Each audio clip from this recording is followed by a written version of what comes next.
করি কলকাতা। আমি আমার স্কুলিং কমপ্লিট করি বড়নগর রামকৃষ্ণ মিশন থেকে।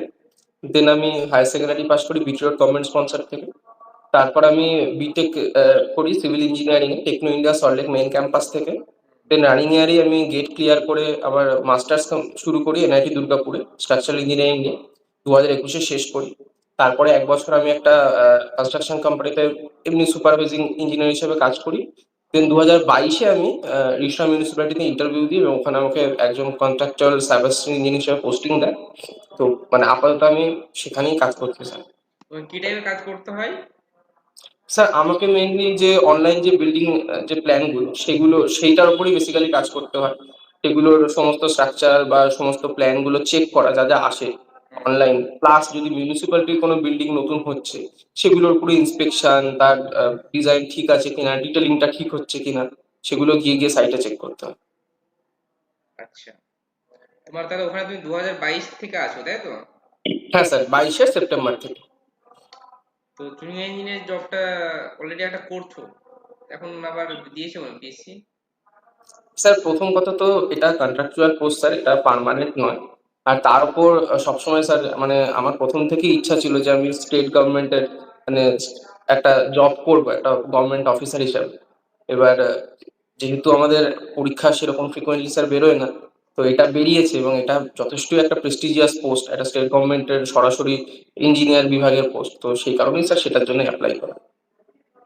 তোমার তো বিটেক করেছো তুমি 2000 কততে বিটেক কমপ্লিট করেছো তুমি? 19 স্যার, 1920 কমপ্লিট করেছি। আর এমটেক? এমটেক স্যার 19 থেকে 21। আচ্ছা, 21-এ এমটেক কমপ্লিট করেছো। তোমার তো এমটেক করা আছে, তুমি তো পেলে চলে যাবে আবার অ্যাসিস্ট্যান্ট, তাই তো? হ্যাঁ স্যার, হ্যাঁ স্যার, এটা অবশ্যই আমি এবার স্যার অ্যাসিস্ট্যান্ট ইঞ্জিনিয়ার যেহেতু এটাই হায়ার লেভেলের পোস্ট, তো আমার মনে হয় যে যদি আমি জুনিয়র ইঞ্জিনিয়ার হিসাবে কিছু বছর জব করতে পারি অ্যাসিস্ট্যান্ট ইঞ্জিনিয়ার আগে, আমি আরো ডিপার্টমেন্ট সম্বন্ধে জানতে পারবো, ডিপার্টমেন্টে কিভাবে কাজ হয়, কি প্রসেসে কাজ হয় সেগুলো জানতে পারবো। তো আমার মনে হয় যে অ্যাসিস্ট্যান্ট ইঞ্জিনিয়ার হিসেবে কাজ করতে আমার আরো সুবিধা হবে। তোর হবি কি? স্যার আমার হবি ফার্স্টে ফুটবল খেলা, আমি মিউজিক করি, মিউজিকের চর্চা আছে, এই দুটোই স্যার। আর এবার ঘুরতে পছন্দ করি। এবার ইউরো কাপ দেখেছো? Copa America, euro. হ্যাঁ হ্যাঁ হ্যাঁ। কোপা আমেরিকা কোন দেশ হ্যাঁ উইন স্যার। করেছে? কোপা আমেরিকা ট্রফি কোন যে দেশ পেলো আর স্যার কি? আর্জেন্টিনা। আর্জেন্টিনা। আর ইউরো? স্যার ইউরো জিতলো এবার স্পেন। স্পেনের মানে সর্বোচ্চ গোলদাতা কে এখন এবার? স্যার সর্বোচ্চ গোলদাতা, স্যার সর্বোচ্চ গোলদাতা ওইভাবে বলতে পারবো না, মানে এক্স্যাক্টলি মনে নেই, বাট আমার যত মনে হচ্ছে অলমো অনেক কটা গোল করেছিল। আচ্ছা, অলিম্পিক দেখেছো এবার? আর কিছু কিছু স্যার, পুরো সব কটাতে দেখতে পাইনি, বাট অফিসের থেকে যেটুকু দেখা হতো আর কি। ইন্ডিয়াতে কটা ব্রোঞ্জ পেয়েছে এবার স্যার 2024? ইন্ডিয়াতে টোটাল টোটাল 5টা মেডেলের মধ্যে 4টে ব্রোঞ্জ, একটা সিলভার আছে স্যার। একটা সিলভার, 4টে ব্রোঞ্জ? হ্যাঁ করতে ভালো লাগে? স্যার, পড়তে ভালো লাগে যেহেতু মানে আমি স্ট্রাকচারাল ডিজাইনিং পছন্দ করি স্যার। আমি আরসিসি বা স্ট্রাকচারাল এই সমস্ত সাবজেক্টগুলোই মোটামুটি আমার সবই পড়তে ভালো লাগে। ফ্লুইড মেকানিক্স ছাড়া সবই আমি মানে ভালোবেসেই পড়েছি স্যার।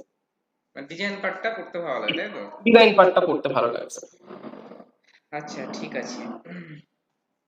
তুমি বলতে পারবে একটা বিম বা কলম হুম। 24 ঘন্টায় কতটা জল অ্যাবজর্ব করতে পারে? একটা বিম বা কলাম 24 ঘন্টায় কতটা জল অ্যাবজর্ব করতে পারে?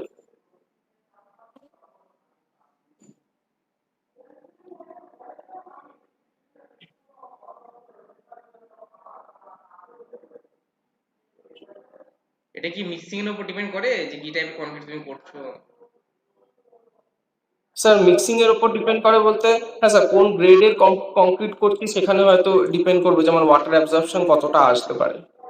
কোনো আইডিয়া আছে কত পার্সেন্ট অ্যাবজর্ব করে 24 ঘন্টায়? না স্যার, এটা আইডিয়া বলতে পারবো না, কারণ আমি কোনো কোডার প্রভিশন মানে এরকম দেখেছি বা কাজ করেছি বলে স্যার মনে পড়ছে না, হয়তো থাকতে পারে স্যার। আচ্ছা, তুমি বলো তো সিমেন্টের স্পেসিফিক হুম। গ্র্যাভিটি কত? স্যার 3.15। তোমার ওই বিল্ডিং মেটেরিয়াল ভালো লাগে পড়তে? স্যার পড়েছি, পড়েছি যেহেতু পরীক্ষা যে যেসব কম্পিটিটিভ এক্সাম গুলো স্যার চলে সেগুলো তো বিল্ডিং মেটেরিয়াল খুব ইম্পর্টেন্ট সাবজেক্ট, তো পড়েছি স্যার। ব্রিকের স্ট্যান্ডার্ড সাইজ কত? স্যার ব্রিকের স্ট্যান্ডার্ড সাইজ হচ্ছে 190x90x90 mm, সরি হ্যাঁ স্যার। শিওর? হুম হুম। কনভেনশনাল ব্রিক হলে সেক্ষেত্রে? কনভেনশনাল ব্রিক হলে সেক্ষেত্রে হয় স্যার 236x114x75। 114 না 115 ইন্টু 76 কোনটা?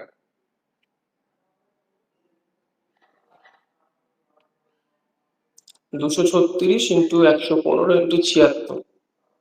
স্যার সেকেন্ডেরটা 76ই মোস্ট প্রবাবলি স্যার। আচ্ছা ঠিক আছে, কনভেনশনাল ব্রিক আর তোমার ট্র্যাডিশনাল ব্রিকের মধ্যে পার্থক্য কি, না দুটো সেম স্যার জিনিস?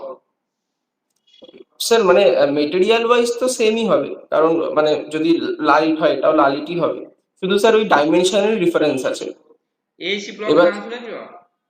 হ্যাঁ স্যার, এসি ব্লকে ইউজ করেছি বলতে স্যার মানে প্র্যাকটিক্যালি কাজ আমি হুম। যখন ইন্টারনেট মানে যেটা আমাদের প্রজেক্ট ইন্টার্নশিপ হয় স্যার বিটেকের সময়, সেইখানে আমি যেখানে প্রজেক্ট করেছিলাম সোয়ান কোর্টে, ওখানে এসি ব্লক দিয়ে আমি কাজ করতে দেখেছি স্যার। এসি ব্লকের ফুল ফর্ম কি? Sir autoclave aerated concrete. Autoclave added concrete, তাই তো? হ্যাঁ স্যার। একটা এসি ব্লকের ওয়েট কত বলতে পারবে? হ্যাঁ স্যার, একটা এসি ব্লকের ওয়েট আমরা 8 কিলো নিউটন ধরে কাজ করি ডিজাইনের ক্ষেত্রে। হুম। 8? ওয়েট বলতে স্যার আমি ইউনিট ওয়েট বলছি, 8 কিলোনিউটন/মিটার কিউব ধরে আমরা কাজ করি। এমনি স্ট্যান্ডার্ড ওয়েট কত হয় জানা আছে? সরি স্যার, আরেকবার বলুন। এটা স্ট্যান্ডার্ড ওয়েট কত হয় মানে ড্রাই এসি ব্লকের? একটা স্ট্যান্ডার্ড ড্রাই এসি ব্লকের স্যার জেনারেলি আমার ব্রিকের ওয়েট হয় 3 থেকে 3.5 কেজি এক একটা ব্রিকে। হুম। তো এসি ব্লক তার থেকে অনেক লাইট ওয়েট হয়, কারণ ব্রিকের ক্ষেত্রে আমরা মানে স্যার আমি পুরোটাই আর কি ক্যালকুলেশন করে বলছি, যে ব্রিকের ক্ষেত্রে আমরা 19 কিলোনিউটন ধরি ইউনিট ওয়েট, সেক্ষেত্রে এটা 8 ধরি, মানে মোটামুটি হাফের একটু কম। তো হুম। আমার যে অ্যাজাম্পশন যে 1 থেকে 1.5 কেজির মধ্যে হওয়া উচিত স্যার। আচ্ছা তুমি বলো তো টিম্বারের ক্ষেত্রে, হ্যাঁ। টিম্বারের ক্ষেত্রে সিজনিং অফ টিম্বার, টিম্বারে হুম। সিজনিং করতে লাগে কেন?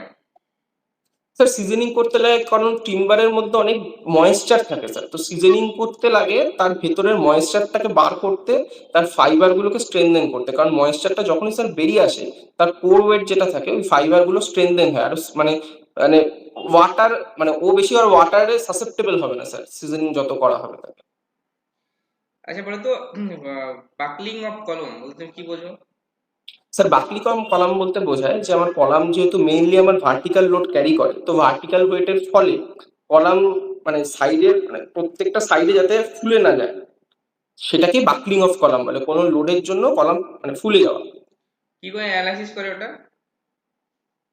স্যার অ্যানালিসিস করে বলতে স্যার মানে বাকলিং অফ কলমটা তুমি বের করবে কি করে, ফর্মুলাটা বলো।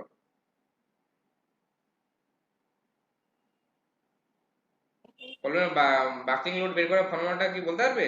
ও হ্যাঁ হ্যাঁ, বাকলিং লোড বের করা ফর্মুলা মানে যেটা স্যার মেন লোড, এক সেকেন্ড আমি লিখে নিই sir. P equal to pi E by L square. আচ্ছা।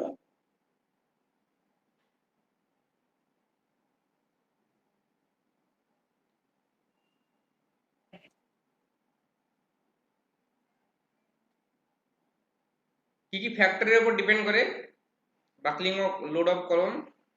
স্যার আমার ইয়ং মডুলাসের উপর ডিপেন্ড করবে, হুম। মোমেন্ট অফ ইনার্সিয়ার উপর ডিপেন্ড করবে, লেন্থের উপর ডিপেন্ড করবে সবচেয়ে বেশি, কারণ লেন্থের উপর বলতে স্যার সাপোর্ট কন্ডিশন আমি মিন করতে চাইছি। আর ইফেক্টিভ যেটা লেন্থ। এফেক্টিভ লেন্থ যেটাকে বলছি, হুম। সাপোর্ট কন্ডিশনের জন্য এফেক্টিভ লেন্থটা যে চেঞ্জ হবে তার উপর সবচেয়ে বেশি ডিপেন্ড করবে, আর লোডের উপর তো ডিপেন্ড করবে স্যার। তুমি একটা কলমে সিলিন্ডারনেস রেশিও এক্সপ্লেন করো তো। স্যার স্লেন্ডারনেস রেশিও বলতে বোঝায় মানে সিলিন্ডারনেস রেশিও যে কনসেপ্টটা ইন কলম, হুম। এটা বলো। তুমি আগে বলো সিলিন্ডারনেস রেশিওটা কি? স্যার স্লেন্ডারনেস রেশিওর যে ফর্মুলা সেটা হচ্ছে effective length by least lateral dimension. হুম। আর যদি সার্কুলার কলাম হয় সেক্ষেত্রে তার যে রেডিয়াসটা হবে সেটা। হুম। হলো। এটা হচ্ছে স্লেন্ডারনেসের ফর্মুলা। এবার স্যার এটার উপরই ডিপেন্ড করে, মানে স্লেন্ডারনেস রেশিওর উপর ডিপেন্ড করে যে মাইনর অ্যাক্সিস আর মেজর অ্যাক্সিস কোনটা আসছে, বেসিক্যালি কলামটা কোন অ্যাক্সিসে বাকেল করবে সেইটাই স্লেন্ডারনেস অ্যাক্সিস থেকে আমরা অ্যাজিউম করি স্যার। একটা কলম লং কলম না শর্ট কলম, ঠিক আছে? হুম তুমি হুম। কিভাবে ডিফারেন্সিয়েট করবে in term of buckling behaviour? Sir short কলামে বাকলিং হয় না স্যার, শর্ট কলামের ফেলিওর সবসময় ক্রাশিং হবে। ইন্টারমিডিয়েট যেটা সেখানে বাকলিংও হতে পারে, ক্রাশিংও হতে পারে। লং কলাম সবসময় বাকলিং এ ফেলিওর করবে। আর লং কলাম না শর্ট কলাম সেটা আমার ডিপেন্ড করে হচ্ছে স্লেন্ডারনেস রেশিওর উপর। যে যদি 12 নিচে হয় তাহলে শর্ট কলাম, 18 ওপর হলে লং কলাম। এবার ফেলিওর কন্ডিশনটা এরকম, লং কলাম সবসময় বাকলিং এ ফেল করবে। টরশন কি? স্যার টর্শন হচ্ছে টুইস্টিং। হুম, মানে আমি যদি ভাবি যে কোনো একটা সেকশনে আমার লঙ্গিটিউডাল যে অ্যাক্সিস সেই বরাবর যদি একটা মোমেন্ট আমি অ্যাপ্লাই করি তাহলে তার যে চেঞ্জেস আসবে সেকশনটা সেটা হচ্ছে টর্শন। ডাক্টিলিটি কি বলো? স্যার ডাক্টিলিটি হচ্ছে কোনো মেটেরিয়ালের এবিলিটি, সেই যে তাকে স্ট্রেসটা দেওয়া হচ্ছে হুম, সেই স্ট্রেসে সে ইলংগেশন হবে অথচ তার ফ্র্যাকচার হবে না। তুমি কোনো সময় শুনেছো, তুমি স্ট্রাকচার ইঞ্জিনিয়ারিং এ তুমি এমটেক করেছো, সিগনোরিনি হুম। প্রবলেম বলতে কিছু বোঝো? সরি স্যার আরেকবার বলুন। সিগনোরিনি প্রবলেম টার্মটা শুনেছো? সিগনো রিনিং প্রবলেম? হুম, না স্যার আমি এটা শুনিনি স্যার। আচ্ছা আচ্ছা। ঠিক আছে, নো প্রবলেম। তুমি আমাকে বললো যে তুমি সিট ফাইলে কাজ করেছো, বিটেক থিসিস, তাই তো? হুম স্যার। তো সিট ফাইল ডিজাইনটা জানো, কি করে সিট ফাইল ডিজাইন করা হয়? না স্যার, না স্যার সিট বিটেকের ফাইল আর সময়। কফার ড্যাম হুম। পার্থক্য কি? কোথায় তুমি সিট ফাইল ইউজ করবে, কোথায় কফার ড্যাম ইউজ করবে? স্যার শিট পাইলিং তো স্যার যে কোনো রকমের ধরুন কোনো আর্থওয়ার্কের কাজ চলছে, এক্সকাভেশনের কাজ চলছে, সেখানে মানে আমি যখনই আমার কোনোভাবে আর্থটাকে রিলিজ করতে হবে অ্যাজ আ রিটাইনিং ওয়াল, আমি যে কোনো জায়গায় শিট পাইল ইউজ করতে পারি।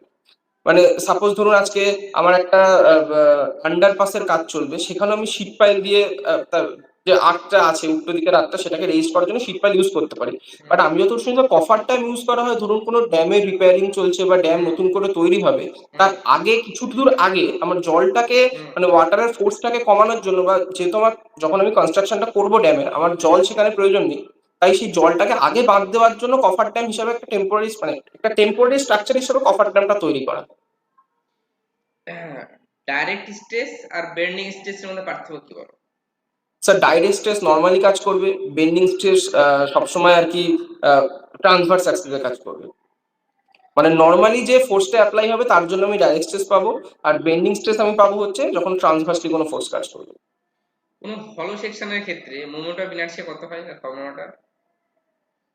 স্যার খুব সোজা স্যার, আমি ফার্স্টে আমার হলো সেকশনের যে আউটার সাইডের যে ডায়ামিটার হতে পারে বা লেন্থ হতে পারে তার যে মোমেন্ট অফ ইনার্শিয়া, আর ভেতরের যে হলো পোর্শনের যে লেন্থ বা ডায়ামিটার তার মোমেন্ট অফ ইনার্শিয়া দুটো মাইনাস করলে আমি পেয়ে যাবো sir.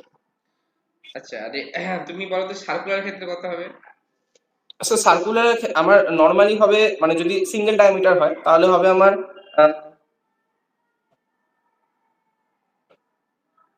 Pi D cube by 64।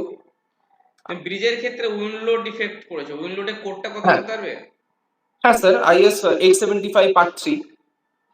আচ্ছা, উইন্ড লোড ক্যালকুলেট করতে লাগে মানে কত মিটার হাইট হলে জিএল থেকে? Sir 10 metre, 10 metre. 10 মিটার। একটা ব্রিজের হাইট জিএল থেকে কত হতে পারে, মানে অ্যাভারেজ হাইট?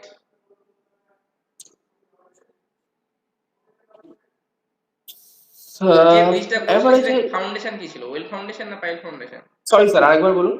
যে ব্রিজটা করেছিলে তার ফাউন্ডেশন কি টাইপের ফাউন্ডেশন ছিল, ওয়েল না ফাউন্ডেশন না পাইল ফাউন্ডেশন?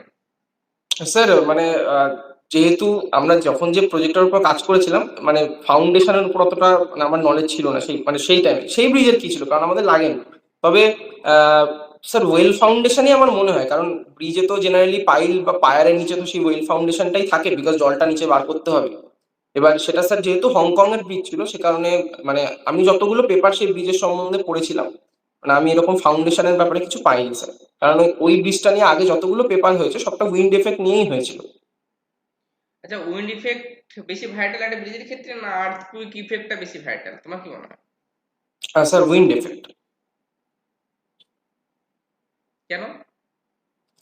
স্যার কারণ আর্থকুয়েকের মানে এফেক্টটাকে মানে আর্থকুয়েকটা সেই সমস্ত স্ট্রাকচারের ক্ষেত্রে আমার মনে হয় বেশি হবে যার গ্রাউন্ডের সাথে মানে টাচ অনেক বেশি আছে স্যার।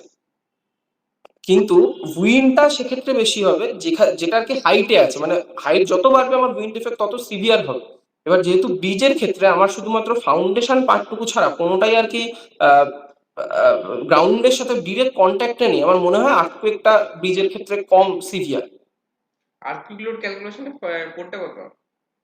স্যার 1893 পার্ট 1, লাস্ট অ্যাফার্মড হচ্ছে 2016 সালে। আর্থকুইক লোড আর সিসমিক লোড এই দুটো কি সেমটা জিনিস না আলাদা? Same sir, same terms.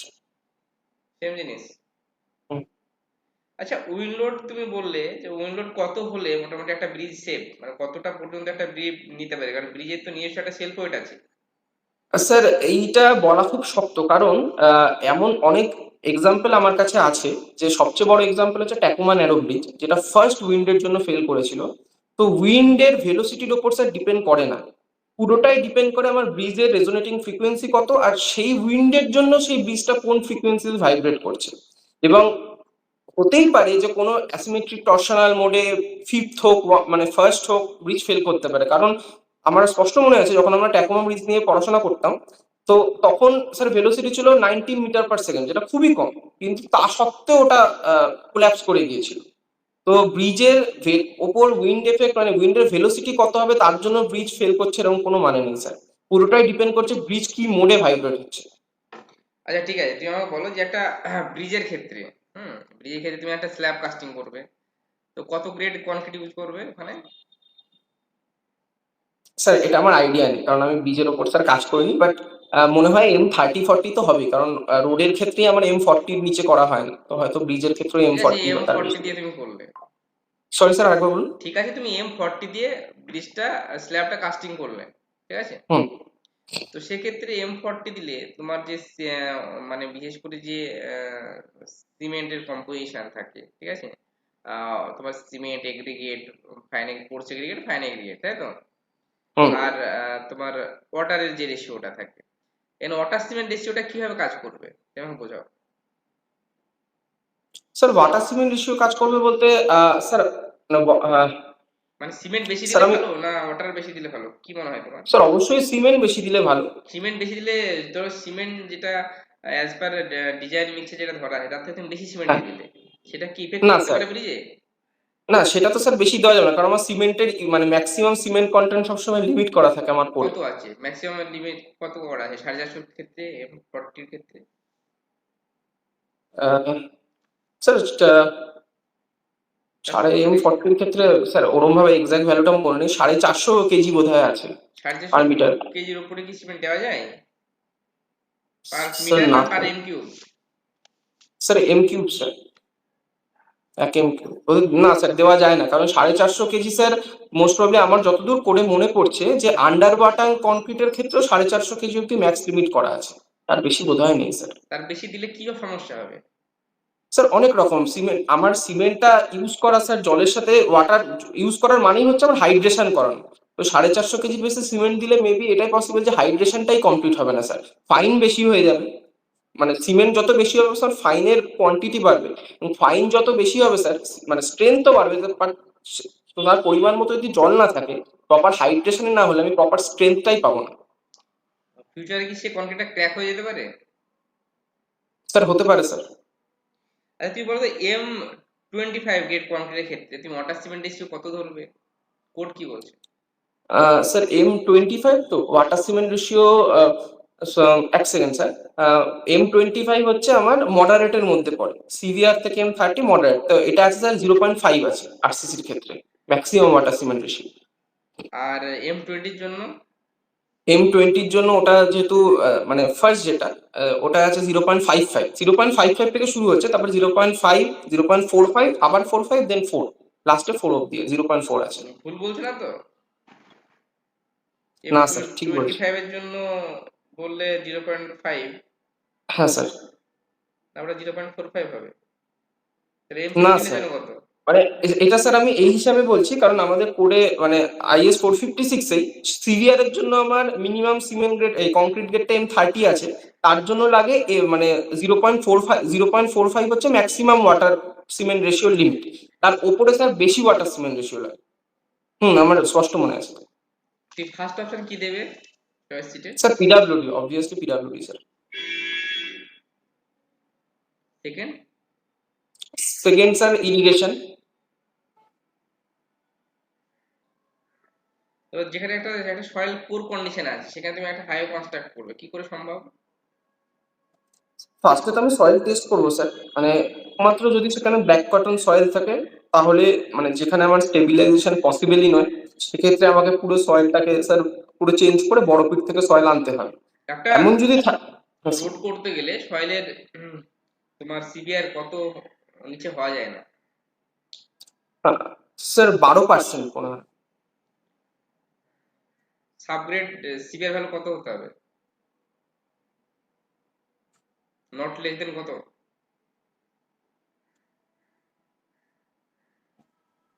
Sir ঠিক বলতে পারবো না স্যার। আচ্ছা ঠিক আছে, মানে রোড কনস্ট্রাকশনের টাইপিক্যাল যে স্টেজ গুলো আছে তুমি বলো তো কি কি?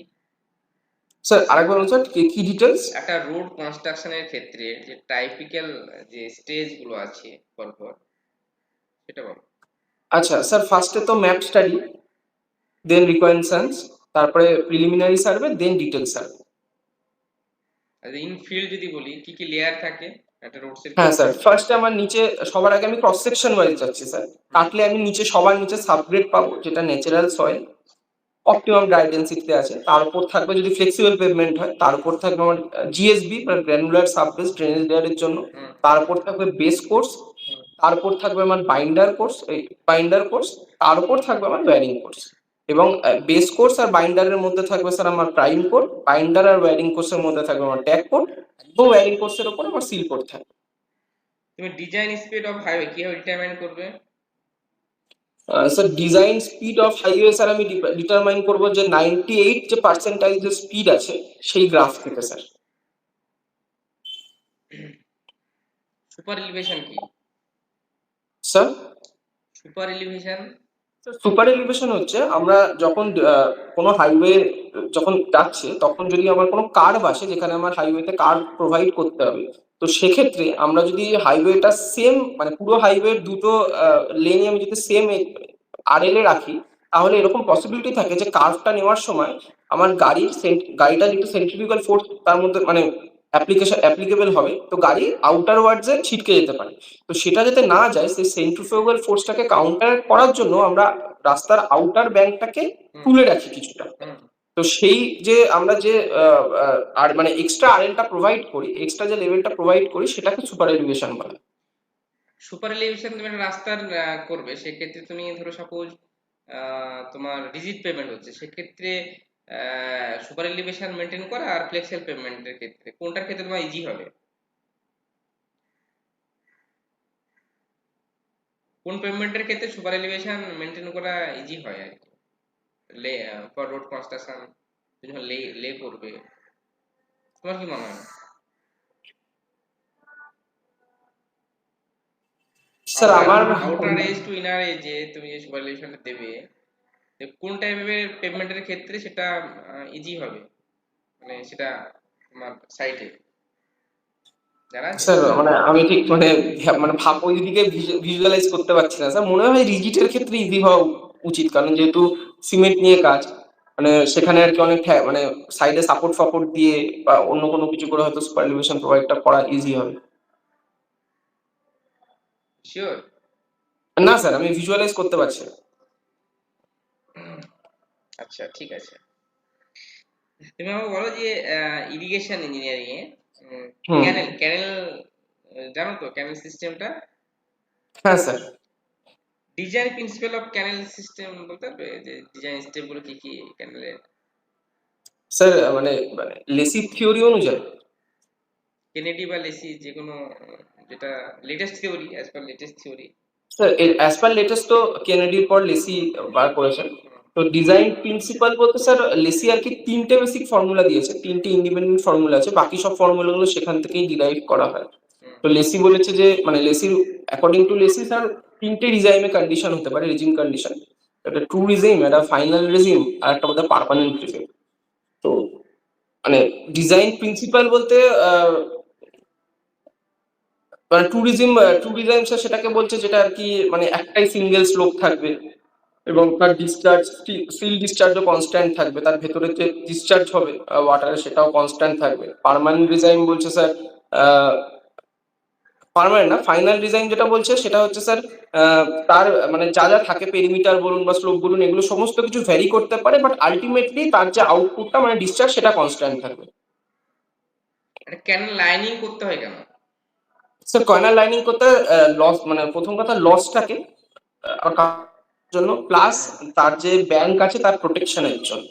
কারণ যদি নর্মাল আর্থ থাকে স্যার, সেক্ষেত্রে যদি জলের ফোর্স অনেক বেশি থাকে, অনেক সময় ফ্লাডের সময় আসতে পারে, তো পার ভেঙে চলে যায়, আমাদের মানে রেগুলার আমরা দেখতে পাই। তো ক্যানাল লাইনিং তার জন্য ইম্পর্টেন্ট, প্লাস সিপেজ লসটাকে লেস করার জন্য আমার ক্যানাল লাইনিং ইম্পর্টেন্ট। তুমি আমাকে বলো যে আহ, তোমার ওই রাইসের ক্ষেত্রে ডেল্টা কত? স্যার রাইসের ক্ষেত্রে ডেল্টা 195। বার্ম কি বলতে পারবে? বার্ম? স্যার বার্ম, স্যার টার্মটা আমি শুনেছি, মানে ছবিটাও বার্ম আমার মনে পড়েছে। Mandatory for canal service road as well as any road construction.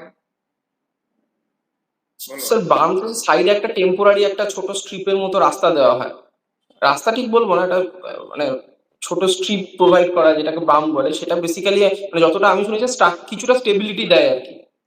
With কত হয় বার্মের? Width sir and height? No খেয়াল আইডিয়া, করছে না no sir, idea, no idea. Okay, খেয়াল করছে না। ঠিক আছে।